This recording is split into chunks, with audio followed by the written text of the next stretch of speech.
Hello, this is Dreams with Jam. Thank you for joining me today. We have an interview with Probably Senpai. We did this interview back in August of 2024, talking everything Dreamlight Valley. I would really appreciate you sticking through this video as he gives a lot of tips, tricks, hints, etc. I have a link to all of his socials down in the description box below. Please check that out and make sure you subscribe to his content. If you like my video, this video, please like and subscribe at the end. I would really appreciate that. And you can sign up for more content. I would like to give a big shout out to Probably Senpai for doing this interview. It was a lot of fun, and I hope you enjoy too. Well, first, I want to thank you so much for agreeing to do this interview. I'm trying to interview several different creators that I watch, that I have found inspiration from, that I think would be beneficial to newer players and whatnot. So I really appreciate your time. I know how busy you are. Well, thank you. I appreciate you having me. Sorry it took so long to get on. I know over the last couple of weeks, there's been a lot going on in my corner. We had like a big push for the Plus program on Twitch, something we worked for since about 8 months, going into pushing for that goal. And we achieved the goal at the end of last month. And then from there's been a lot that I've been trying to figure out as far as what's the next big, push for my content or my community, or what goals I should focus on next. And I've given it a lot of thought. I have a lot of projects in the works as well. I want to do more with other games. In addition to Dreamlight Valley, I love Dreamlight Valley, but there's other games that I really like, and I would like to start being more proactive with some of the content on my YouTube channel to stay within the same niche, but also promote other games that I think are, that look interesting that are coming out. There's one called Mirthwood. There's Critter Cove. So there's a few other games that I would, especially newer games that are coming out, I would like to do like a showcase for on my channel. But that's been a lot of the big focus lately, is trying to get like a good lineup of other games that fit within my niche that I think my, friends and viewers would really appreciate.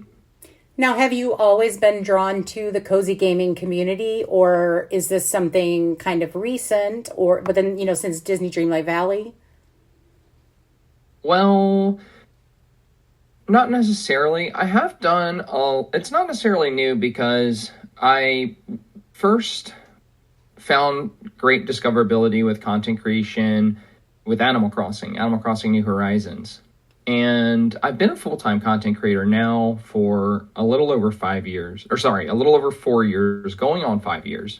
Oh, wow. And with, a lot of people don't know that, because I was, I've only really started working on my YouTube channel at the beginning of 2023 and onward. I only moved to Twitch at the beginning of 2023 as well. It was kind of a brand transition, because before all this, I was on Facebook Gaming, and I was in a partnered contract with them. I had got my start on the platform in early 2020 before COVID, took hold. And then following that, when it did, the content creation space was just very saturated with eyes. There were people, you could just go live. You wouldn't even have to make a lot of additional content or videos for discoverability. You would just be able to go live, and you would have people just kind of trickle into the stream. And I was kind of just in the right place at the right time. And when I first started streaming, I did a pretty big variety of different games. But it was with Animal Crossing that I really found my first good wave of success and dramatic community growth. I made a lot of friends. A lot of them are still with me today. They've been part of my community for over 4 years since Animal Crossing. They've watched me play countless different types of niches and games. Right. But Animal Crossing, I feel like the reason that really took off for me was I just love being creative.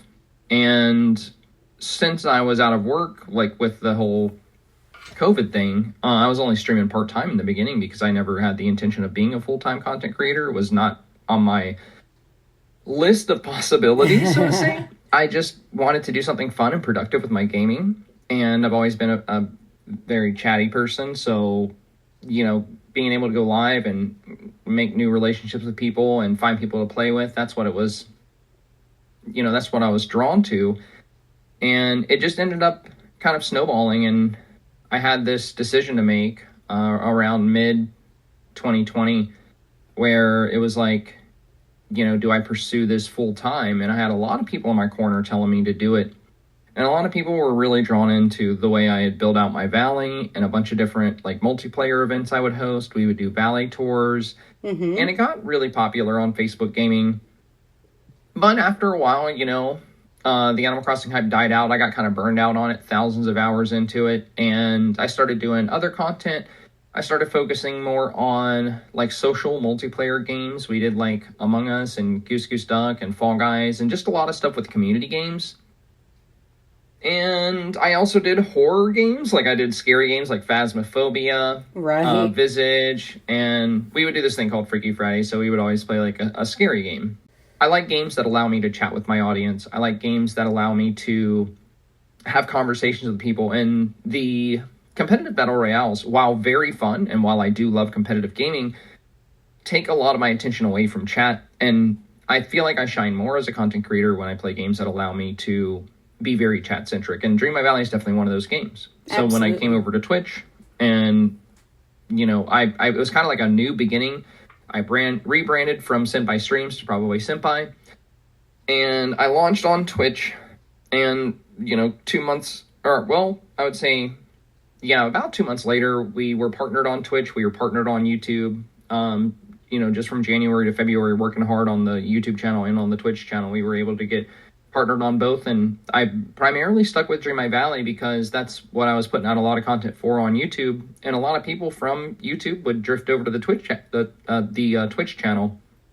So not only was the game enjoyable and fun and allowed me to be creative, but people seemed to really enjoy the content I was putting out on YouTube. So I just doubled down, but there's definitely some more games I would love to make content with. My favorite niches would be life sims and survival games. So like, Dreamlight Valley or Critter Cove or some of the games I mentioned, and then, Animal Crossing. And then in addition to that, survival games like Grounded, 7 Days to Die, Minecraft, any kind of game that allows you to be creative while also being immersive. Right.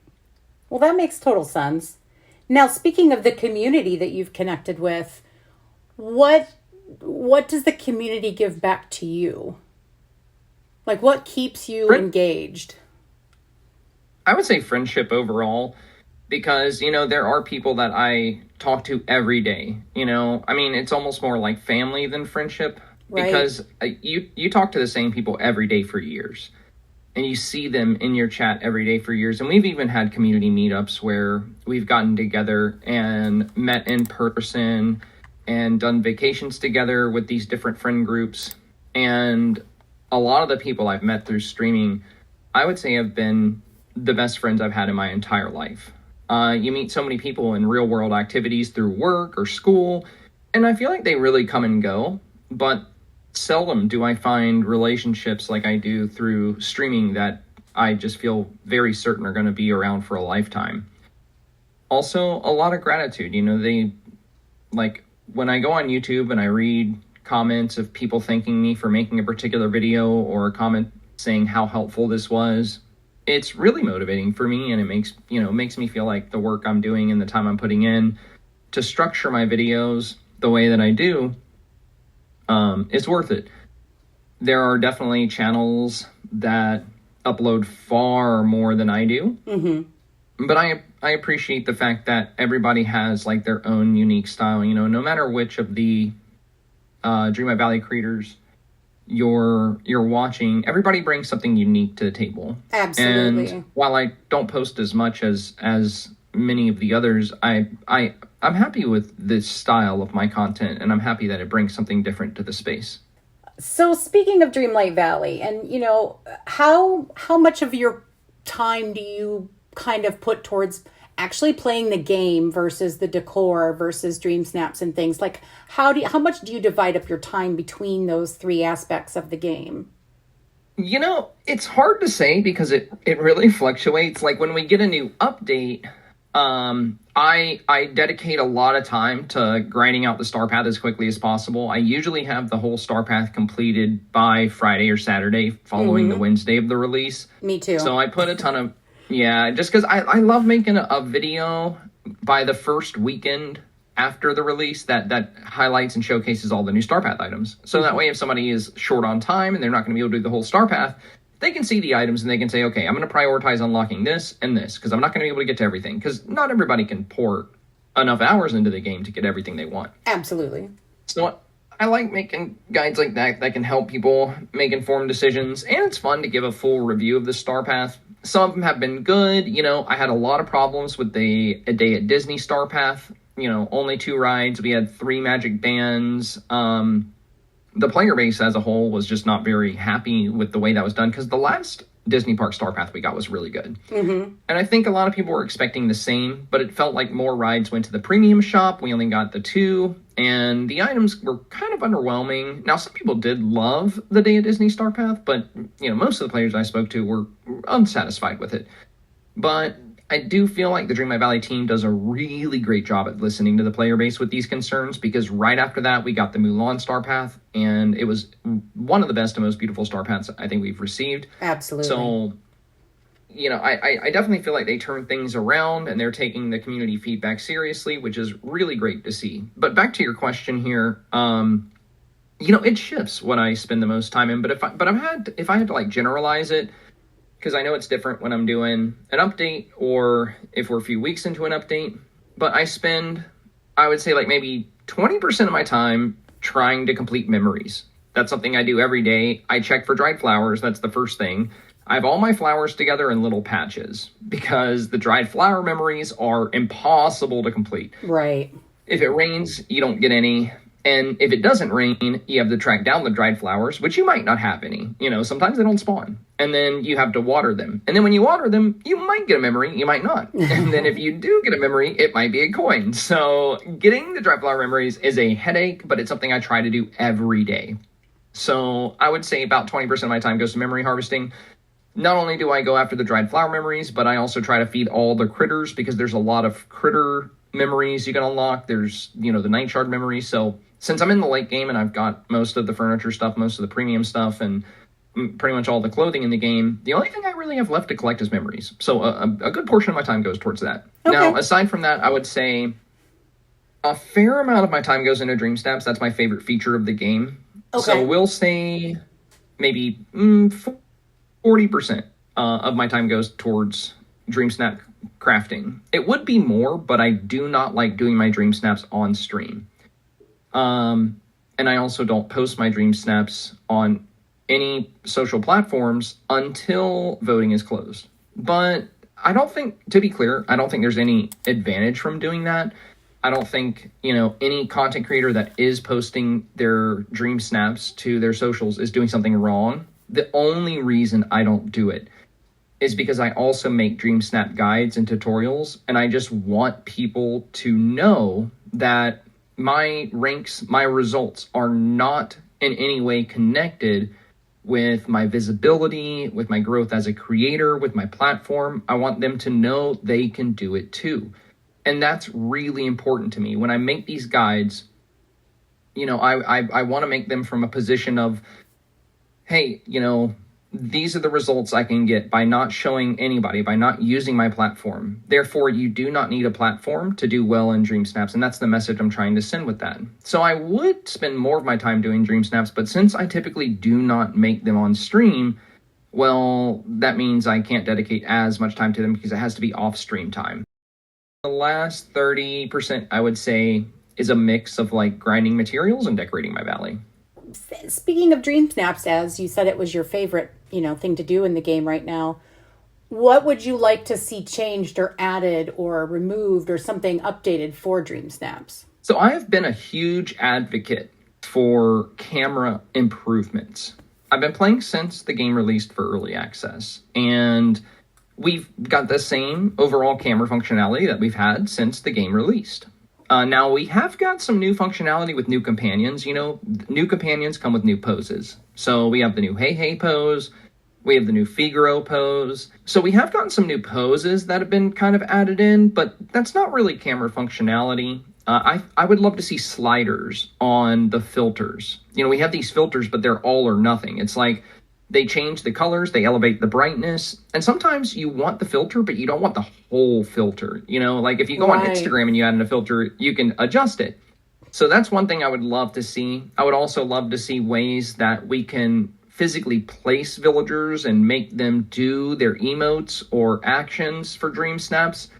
I would like to see better day control. Currently, we can change the time to get that beautiful sunset lighting, or we can go to nighttime for like a fireworks display, but we can only change by hour.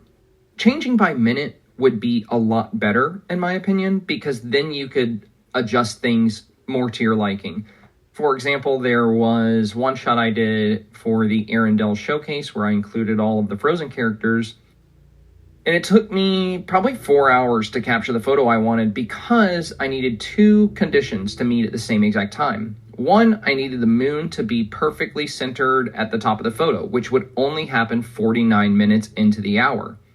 During that 1 minute where it was perfectly centered, I needed all 4 of the characters I was using, which would be Anna, Elsa, Kristoff, and Olaf. I needed all 4 of them to be looking towards the camera or doing something, not like facing away. So during that minute, I would have to watch them intently and then try to capture. And it took, if I miss it after that minute, the moon's not centered and I don't like the dream snap as much. So I would have to wait until another, 49 minutes on the hour. So I would have to roll back the hour and then wait another hour. So being able to change time to get, to get like the moon or the sun or certain clouds where you want them would be rather nice. And also I would say rain control. I understand why we can't turn rain on. I get that, because then Noah would need to water their garden, Right. No reason to have the watering can. I do think we should be able to turn it off for dream snaps, because nothing's more annoying than setting up a whole dream snap and having a beautiful sunset scene or something, and then it just starts raining and you're like, well, got to come back in an hour, I guess. Yeah. And then depending on how busy you are. Exactly, like you said earlier, not everybody can dedicate their whole day to sitting around waiting for it to stop raining. Yeah, so these are the things I would love to see improved with dream snaps. Just give people the tools they need to create the scenes they want. Mm-hmm. The last thing I think that would be amazing for dream snaps is if we could get some kind of realm that we could go to that could be utilized for dream snaps. Maybe it could transform from, you could choose from a predetermined list. Like it could be a beach biome, it could be a forgotten biome, it could be an icy biome. So that way you could do any kind of theme in it. And you could decorate in there, you could put characters in there. Kind of like in Animal Crossing, we had Harv's Island, right? You can go to Harv's Island, you can create any photo you wanted. Something like that in Dreamlight Valley would be amazing, because my biggest complaint with dream snaps is that you are going to be punished for having a fully decorated valley. Because no matter how much you decorate, you're not going to have every Dream Snaps theme in your build. Right. So you're going to be forced to destroy certain builds. Like if you need to use the beach for a biome and your beach is already fully decorated, you're going to have to destroy your build so you can make your Dream Snap build. Mm-hmm. Now, my way of working around this for now is I don't decorate Eternity Isle. I leave it completely empty because my Dream Snaps often are built in entire biomes. And I got really tired of tearing up my valley just to make Dream Snaps. So I do most of them in Eternity Isle. Some I do inside. But I've really tried to limit how much I tear apart my builds in the sake of making Dream Snaps better. That makes sense. Now, what is your current favorite item to decorate with? I've always been a huge fan of the Well of Souls. That came in that first Halloween Star Path. Love that item. It just looks so cool. But I haven't really decorated it much in a while. The Starlight projectors, they are probably one of the best items in the game. Love those things. We got them with that bell bundle. They look so good in like backdrop and adding glows. And the glowing mushrooms from Scrooge's shop, also quite nice for like fairy builds. I love the luminescent flowers from Eternity Isle. That's another one of my big favorites. I just like things that like glow, put off light, and animation. What would be your top tips for, like, let's say 3 top tips for new players? What would be things that you would want them to know if you could go back in time and tell yourself? Number 1, every time I get asked this, my very first response is companion job assignments, like villager professions, matter. They really matter. So, don't make any foragers. Now, foragers, they can be good in the early game when you're trying to stockpile like oregano and ginger and all that stuff. So they're not the worst. But your number of, the number of villagers you have with an active profession is what determines how many items those villagers give you. So if you have one mining companion, you will have a 20% chance at a +1 mining duplicate. If you have 2, you have a 40% chance. If you have 3, you have a 60% chance. And if you have 5, you have a 100% chance that whatever you mine, the last item out of the node will be duplicated +1. Well, after that, every mining companion gives you a +10% chance at +4.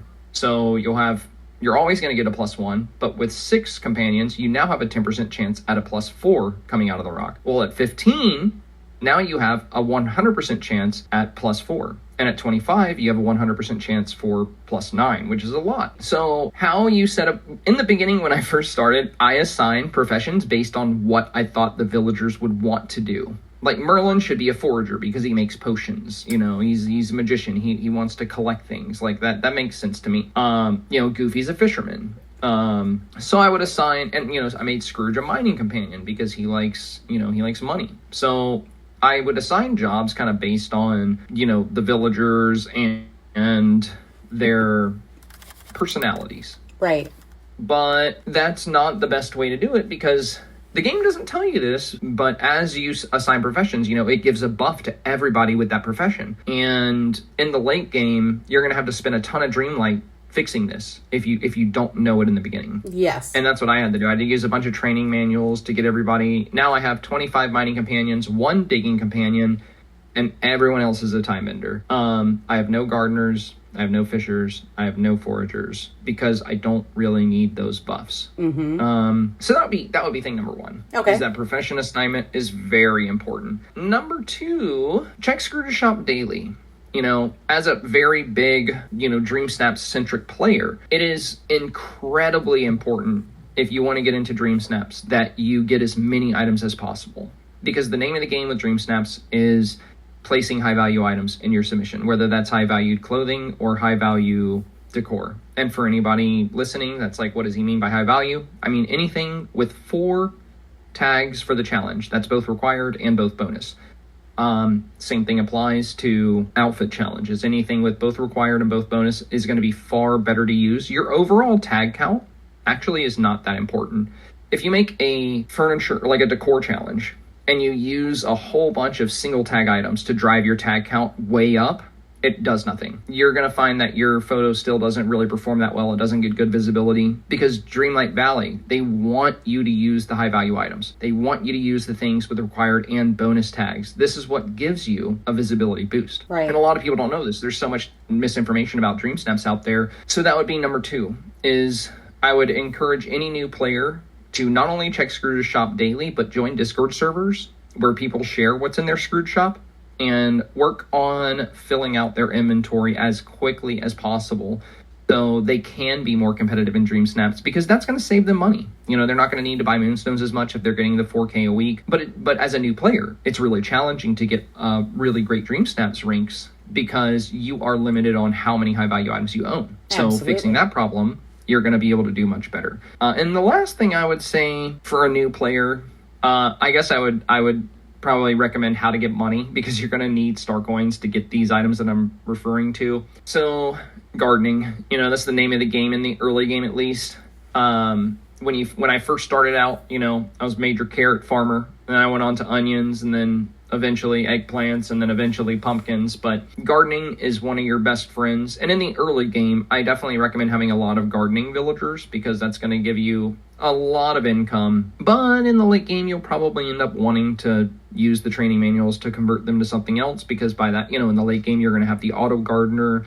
You're going to have all these different ways to make income. So it's not as necessary to have the gardening villagers. But when you first get started, making a decent amount of gardening companions and a heavy focus on gardening to drive up your star coin reserves is going to help you a lot when it comes to getting the items you want. And try to avoid selling things like precious gemstones, like even the shiny stones. You can't craft with them, but they are commonly requested as gifts. And that's going to help you with star paths and stuff, because you can't re-roll what somebody wants for their favorite gifts. So if you don't have the shiny gems that they want, that's going to be a pain. It's going to take you longer to finish your star path. So sell veggies and cooked meals and hoard everything else. So do you think that this game has become unplayable unless you pump money into it? Absolutely not. Okay. One thing I commonly hear from new players that bought both the expansion and the game, they're overwhelmed. It's overwhelming. There's so much to do in the base game that if you buy the gold edition and you get the paid expansion and you get the base game, it's almost too much content. So what I recommend to people is don't jump into the game and buy the expansion and the game. Buy the game by itself, just the game, and then do all the content. There's so much to do. And then at that point, once you have ran through everything, if you have enjoyed yourself enough to spend money, then spend money. There's nothing wrong with supporting a game you enjoy. Mm-hmm. And Dreams, the only problem I see with money in the game is, for new players, if you don't have a lot of items, you can't win Moonstones and Dream Snaps. Well, there are items that come into the premium shop sometimes that are high value for Dream Snap challenges. Like, for example, during the theme park snack bar challenge, we got the Curiosity Labyrinth, which came with like 5 or 6 items. Well, every single one of those items was high value. Every single hedge piece in that Curiosity Labyrinth had all 4 of the challenge tags. And there weren't a lot of items that had all 4 tags. So on some Dream Snap challenges, not spending Moonstones will put you at a disadvantage. Right. Especially if you're a new player that doesn't have a lot of the high value items. So in that sense, it's kind of a problem. But as far as the game being unplayable without spending money, not a single character, aside from the ones that are in the expansion, not a single character requires money. And even some of their dream styles don't. Like, you unlock Jack Skellington, you get him to friendship level 10, you get his Christmas outfit. I thought for sure that was going to be a premium shop item, but it's not. And the game gives you plenty to work with without having to spend money on Moonstones until recently. Every single week, there were 4 brand new items in the premium shop almost throughout the entire update. Mm-hmm. And a lot of the times, they weren't even good. Like, they felt rushed. Like, there's that one house we got with the very poorly designed roof. It looked like a Hobbit house, but the pixelation on top, it just was really slapped together, you could tell. Yeah. A lot of creators also pointed out that it was like a reskin of the Ugly Duckling house base. Yes. And there were just a lot of problems with it. But, yeah, it was not the ideal situation for Dreamlight Valley. It really felt like they were just wanting to drain as many Moonstones off the market as possible. Mm-hmm. Well, of course, I'm going to get all the items, even if I don't like them, because on my Dreamlight Valley showcase, or on my weekly Dreamlight Valley breakdown, I always provide a full premium shop review. So I'll put it to you like this. I would have never, ever had to buy Moonstones if I only bought the stuff I wanted. I would have never had to buy Moonstones. The only reason I've had to buy Moonstones recently was because the Daisy update drained all of my Moonstone reserves to do my videos. Yeah. And that was kind of a pain. But, the stuff we get from the premium shop, it is cosmetic. So you don't need it to play the game. Now, it is unfortunate that a lot of the items in the premium shop are going to be super useful for Dream Snaps, but aside from that, it's not necessary. You don't have to spend money to enjoy this game. I would say if you're on the fence about that as a viewer and you are like, oh, I kind of want to try Dreamlight Valley, I kind of want to get into it, but live service games are expensive. Look, get the game, play it, have fun, and before I put any money into buying the expansion or anything, I had well over 1,000 hours in the game, and the only money I had spent was purchasing the Ultimate Edition. And even if I didn't do that, I still, if I just had bought the base game, I still would have easily been able to put in over 1,000 hours in and have a ton of fun doing it. Mm-hmm. Any other game that has microtransactions, like we're even talking Minecraft that your 8-year-old nephew's playing, I think Disney Dreamlight Valley does a very good job of putting out consistent free content to consistently keep the game updated. Well, here's another thing that I will say with Dreamlight Valley's approach to live service gaming. I've said this a lot, and the only time Dreamlight Valley does microtransactions really well. Number one, Moonstone cost per dollar is way better than like V-Bucks or a lot of other premium currencies. Number two, no other live service game really has a way for you to earn this much premium currency like you can with Dream Snaps. Mm-hmm.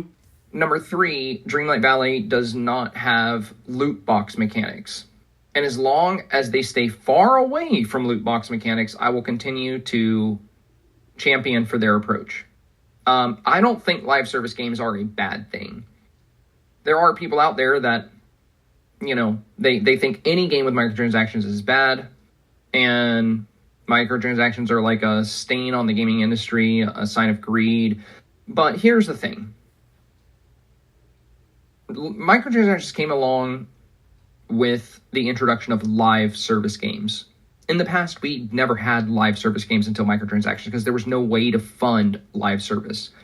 Every live service game, whether it's a free game or a paid game, must have microtransactions to fund the constant free updates. It is a non-negotiable because otherwise, when your initial sales dry up, they can sell 500,000 copies of Dreamlight Valley. Well, how long will those sales keep the studio afloat while they continue to do free updates every couple of months? Yep. How long will those sales satisfy shareholders for Gameloft when they have to keep dumping money into these dev paychecks?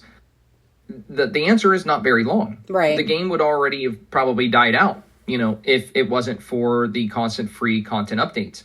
So microtransactions aren't bad unless they encourage gambling. So loot box mechanics like you see in Genshin Impact and other games, I have a big problem with that.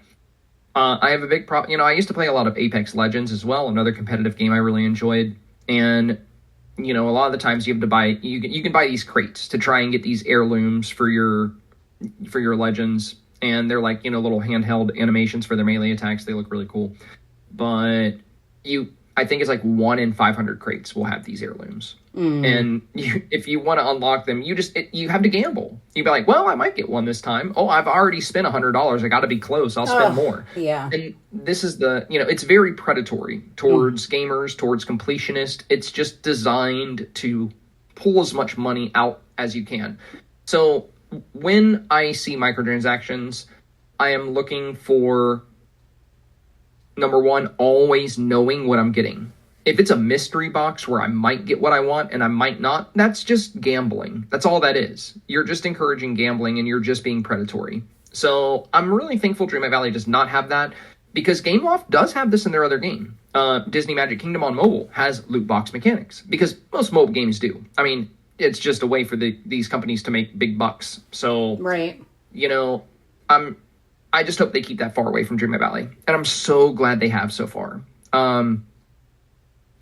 With the way they're doing microtransactions, you don't necessarily need to buy them. The game is more than playable without them. You're not going to get any characters through microtransactions. So, yeah, you don't have to spend money to enjoy Dreamlight Valley. And the way they do microtransactions is very straightforward. It's well priced. They're more than generous with moonstones. I mean, every time we have a bug, they mail out some moons. Well, not every time. We have a lot of bugs. But there are several different occurrences where there was some kind of problem. Like the Haunted Mansion when it first came out, there was a problem where if you set it as your main house skin, it would crash your game. You go to error 101, big problem. But everybody that bought that Haunted Mansion had their moonstones refunded, even if they didn't have the bug. I was one of those people. I was like, wow, they didn't have to do that. I was fine. I didn't care. They didn't make people submit a ticket to say, oh, I have this problem, I want my moonstones back. No, they just gave it all out. Also, with free content, if we look at the Mulan content, they added those new magnolia trees, which are absolutely beautiful, to the landscaping menu. They very well could have put that in the premium shop, and everyone would have bought them. Absolutely. And they knew that, but they gave them to us for free. Mm-hmm. So that's what I mean when I think, when I say Dreamlight Valley does microtransactions the right way. They're not overly greedy, no matter what people want to say. And usually the negative people that are saying they are overly greedy, again, you can look at their play stats. They haven't played the game in months. they, I don't know why people get hung up on wanting to trash games. Like, if you don't like it, just move on to play something else. There's nothing wrong with that. You don't have to yell, stop having fun at other people, but some people do. Well, I know I said I was only going to take up a half an hour of your time, but I appreciate you doing this with me. Oh, yeah, no problem. And I figured I'd go over a half hour because I'm really chatty. I mean, every time I've done any interview, someone's like, yeah, it's like 15 minutes of questions. I'm like, yeah, I'll make sure I slot out like an hour at a time because, I'm just a talkative person. That's okay. Well, thank you again. Yeah, for sure. Thanks for having me. Absolutely. Again, a big, big thank you to Probably Senpai for doing this video for all of us. We find his information very valuable, and I hope you did too. Again, all of his socials are linked in the description box below, along with the Dreamlight Valley wiki page, which has been used throughout this video. Please like and subscribe to my channel, as well as Probably Senpai's. I would really appreciate it, as would he. And leave a comment below if you'd like to send out a thanks as well. Thank you, and keep on dreaming.